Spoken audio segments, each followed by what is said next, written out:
Assalamualaikum. Semangat pagi. Apa kabarnya anak-anak hari ini? Semoga selalu dalam keadaan sehat ya. Sudah siap belajar anak-anak hari ini? Sebelum belajar, siapkan bukunya dan jangan lupa berdoa untuk mengawali pembelajaran. Hari ini kita akan belajar tema 5, subtema 2, pembelajaran 5 dan 6. Anak-anak, hari ini kita akan belajar manfaat kerjasama dalam keberagaman.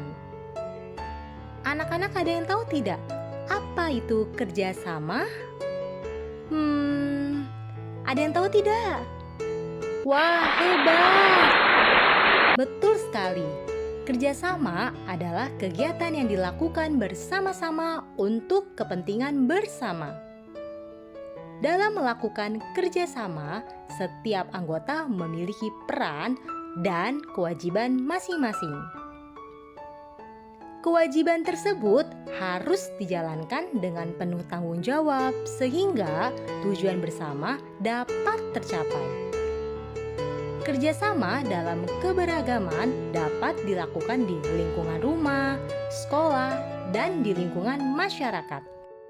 Berikut contoh kerjasama dalam keberagaman di rumah, seperti membantu ibu memasak. Kedua, kerjasama dalam keberagaman di sekolah seperti melaksanakan tugas piket. Dan yang ketiga, kerjasama dalam keberagaman di lingkungan masyarakat seperti gotong royong. Nah anak-anak, bekerja sama dalam keberagaman dapat menciptakan lingkungan yang nyaman, tentram, dan damai. Nah anak-anak, sikap kerjasama yang dilakukan ini sejalan dengan kepribadian bangsa Indonesia loh yang menjunjung tinggi kekeluargaan. Indonesia merupakan negara yang memiliki banyak keberagaman. Untuk dapat memperoleh manfaat dari keberagaman tersebut, maka dibutuhkan sikap bersatu. Nah anak-anak, berikut manfaat bersatu dalam keberagaman. Pertama, terciptanya hidup yang rukun. Kedua, melatih diri untuk dapat menghargai perbedaan. Ketiga, membuat pekerjaan menjadi lebih mudah dan lebih cepat selesai. Dan yang keempat, meningkatkan semangat persatuan. Dengan bekerja sama, maka tujuan bersama akan mudah tercapai dalam waktu yang lebih singkat. Dan dalam bekerja sama, kita harus bersikap toleran terhadap keberagaman yang ada. Bagaimana anak-anak? Sudah paham kan mengenai manfaat kerjasama dalam keberagaman? Selanjutnya, perhatikan dan bacalah contoh teks yang berjudul Persiapan Menghadapi Perubahan Cuaca. Setelah membaca teks, kita akan membuat kalimat saran. Kira-kira ada yang tahu tidak kalimat sarannya seperti apa ya? Berikut adalah kalimat saran berdasarkan teks persiapan menghadapi perubahan cuaca. Pertama, sebaiknya kita mempersiapkan payung atau jas hujan saat cuaca mendung. Kedua, alangkah baiknya kita menggunakan pakaian yang mudah menyerap keringat pada saat cuaca panas. Ingat ya anak-anak, untuk membuat kalimat saran, kita menggunakan kosakata sebaiknya, seharusnya, hendaknya, alangkah baiknya, dan bisa juga menggunakan kosakata lainnya.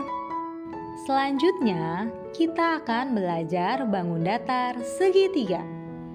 Berdasarkan panjang sisinya, bangun datar segitiga terbagi menjadi 3 jenis.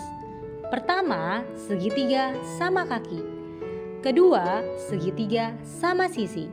Dan yang ketiga, segitiga sembarang. Pertama, segitiga sama kaki. Disebut segitiga sama kaki karena memiliki dua sisi yang sama panjang, yaitu sisi PQ dan sisi PR. Selanjutnya, memiliki dua sudut yang sama besar, yaitu sudut Q dan sudut R. Kedua, segitiga sama sisi. Disebut segitiga sama sisi karena ketiga sisinya sama panjang, yaitu sisi KL sama panjangnya dengan sisi LM dan sisi MK. Selanjutnya, ketiga sudutnya sama besar, yaitu sudut K sama besarnya dengan sudut L dan sudut M. Ketiga, segitiga sembarang. Disebut segitiga sembarang karena ketiga sisinya tidak sama panjang dan ketiga sudutnya tidak sama besar. Kemudian, segitiga berdasarkan besar sudutnya terbagi menjadi 3 jenis. Pertama, segitiga siku-siku. Kedua, segitiga tumpul. Ketiga, segitiga lancip.